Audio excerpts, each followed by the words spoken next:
Get your free copy of the complete tutorial at www.teachucomp.com/free. To view the mouse accessibility settings in Windows 11, open the Settings app window and then click the Accessibility button at the left side of the screen to show the accessibility settings for your computer to the right. Then click the mouse button to the right to show the mouse accessibility settings at the right side of the Settings app window. To enable or disable mouse keys in Windows 11, which lets you move the mouse pointer by using your numeric keypad keys, click the mouse keys setting button's toggle switch to set it to the on or off position as desired.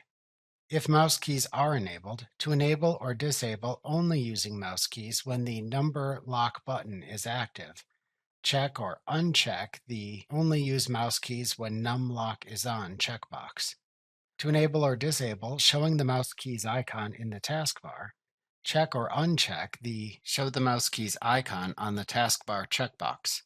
To enable or disable, holding the Control key to increase the mouse keys movement speed and holding the Shift key to slow down the mouse keys movement speed. Check or uncheck the Hold the Control key to speed up and the Shift key to slow down checkbox. To set the mouse keys default speed, click and drag the mouse keys speed setting button slider. To change the mouse keys acceleration, click and drag the mouse keys acceleration setting button slider. To close the Settings app window when finished, click the X button in its upper right corner. Like what you see? Pick up your free copy of the complete tutorial at www.teachucomp.com/free.